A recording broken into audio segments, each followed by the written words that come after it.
Chapter 11: The Later Middle Ages.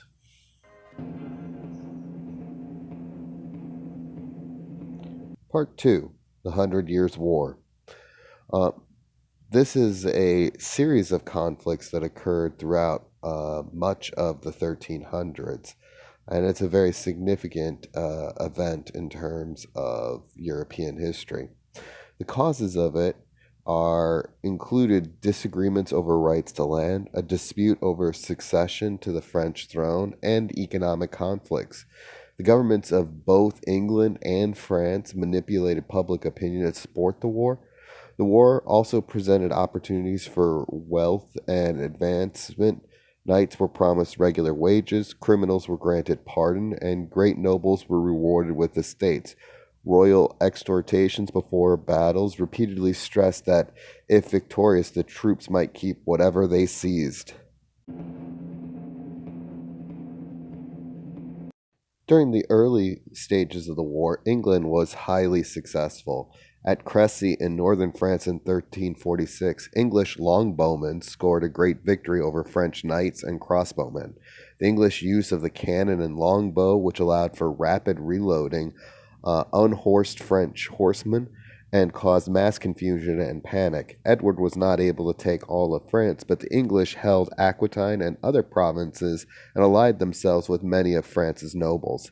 After a brief peace, the French fought back and recovered some territory.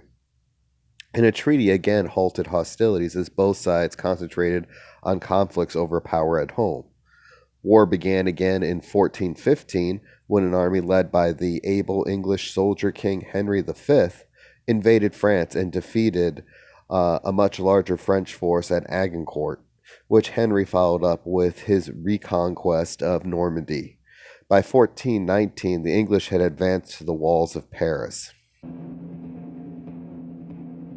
The ultimate French success rests on the action of a peasant girl, Joan of Arc, who came from a religious household in Champagne and whose visions and military leadership revived French fortunes and led to victory. During adolescence, Joan began to hear voices that told her the Dauphin, the uncrowned King Charles VII, had to be crowned and the English expelled from France.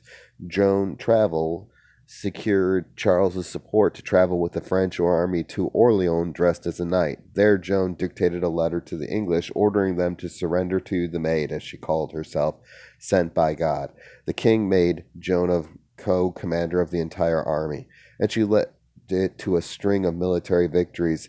Other cities simply surrendered without a fight and returned their allegiance to France. In July 1492, 2 months after the siege of Orleans, Charles VII was crowned king in Reims.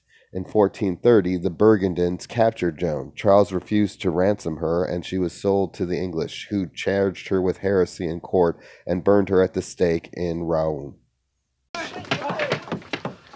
We have found the witch, may we burn her? As loss of life mounted and more money was spent, parliamentary opposition mounted, fewer soldiers were sent, and more territory began to pass into French hands. At the war's end in 1453, only the town of Calais remained in English hands in France. In 1456, Charles VII requested that the Pope conduct a new trial of Joan. The Pope cleared her of all charges and declared her a martyr. Pious and popular legends aside, Joan, a teenage girl who saved the French monarchy, became a political symbol of France itself. The war had a tremendous amount of effects.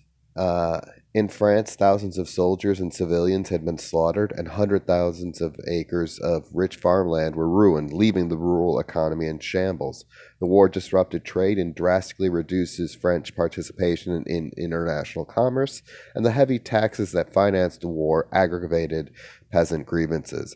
England suffered an enormous financial loss after spending more than £5 billion on the war effort. When the government raised taxes on the wool crop as a way to finance the war, it priced wool out of the export market. In both England and France, the social order was disrupted as the knights, who ordinarily served as sheriffs, coroners, jurymen, and justices of the peace, were abroad.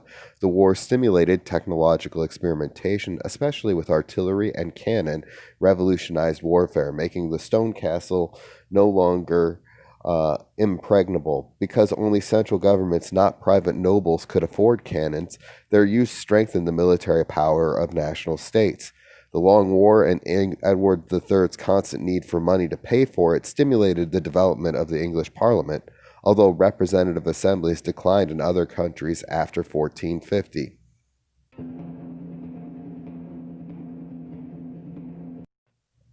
The commons, knights, and wealthy urban residents gradually realized that they held the country's purse strings, with a parliamentary statute of 1341 requiring that most new taxes have parliamentary approval.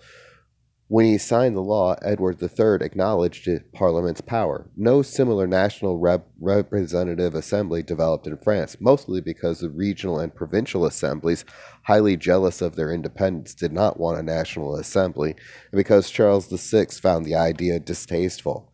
In both countries, however, the war did promote the growth of nationalism, the feeling of unity and identity that binds together a people. And so, really, the modern states that we identify as England and France are traced back to these conflicts in the 14th and 15th century.